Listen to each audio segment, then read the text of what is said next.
How are you reading into? Does that fall under the umbrella of the trade stoush? Well, it does. I mean, it's all related to our call for an inquiry, isn't it? Yeah. Essentially, which was ultimately successful.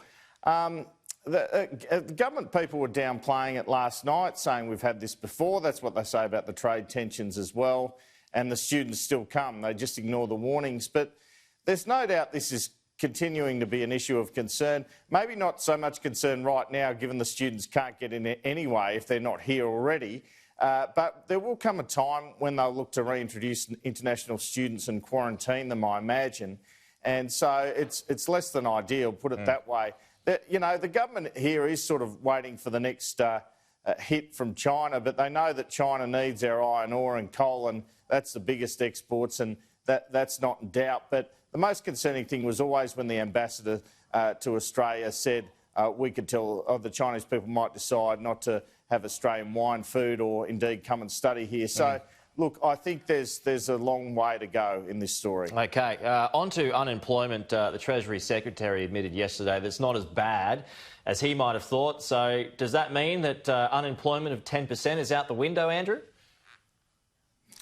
Well, you know, given that he got JobKeeper wrong by $60 billion and 3 million workers, I'm not sure we can trust Treasury's forecasts on this one, Peter. So I think it's interesting he's saying 8% unemployment by the end of September. Of course, JobKeeper still goes till the end of September. So what happens after that? We know that unemployment was 5% with 800,000 people on JobSeeker, the dole, and that's now 1.6. So logically, no matter what the official figures say, because people weren't in the participation rate or whatever, that's 10% already. I think we'll end up at 10% unemployment, I've got to say.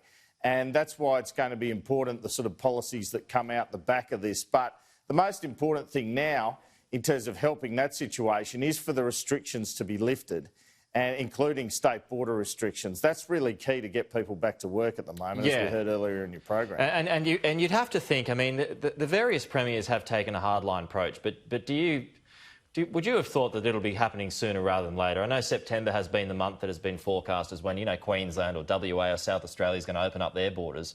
But surely they're not going to wait that long, particularly when you've got so many businesses on their knees. You know, and even today, even yesterday actually, it was Gladys Berejiklian who's asking these businesses who are threatening to go it alone and open up their wedding venues this weekend or from next month just to wait a few weeks, because basically everything's going to be open. Yeah, I hope they don't wait that long. I think WA will. It's been indicated to me WA is definitely not till September. Queensland's another matter. Queensland and South Australia are expected to fold earlier, but the protest has apparently spooked them, because now they want to wait 14 days to see if there's been any virus spread out of the protests before moving on other matters, including the borders, apparently. I mean, I think that's a bit illogical. I think you need to get on with it, and I think we've almost eliminated this virus. And unless we open the international borders, we're not getting a second wave. So it's time to lift those restrictions as far as I'm concerned. What do you make about these, it's the front page of the Telegraph today, these comments from John Barilaro? You know, he's been sort of checked, I guess, by the Premier this morning. He wanted crowds in place by tomorrow night, a few thousand people going to the Rugby League, and up to 40,000. So a full stadium, in effect, from 2 weeks' time. I mean, that's got to be wishful thinking, isn't it? Well, he's known for being, frankly, a bit of a loose cannon, John Barilaro, Peter. So he's often going outside the New South Wales Cabinet position. I think that is a bit overly ambitious, but I honestly can't see why you can't have 10,000 in a 40,000 people stadium this weekend. I know in Adelaide they've got 2,000 people going. I know the Sydney Swans in Sydney want crowds at the Sydney-Essendon game this weekend. You know, surely we can have... I mean, you go to the supermarket, there isn't much social distancing now, and the virus isn't Shopping spreading. centres, the same. Yeah. Get on with it.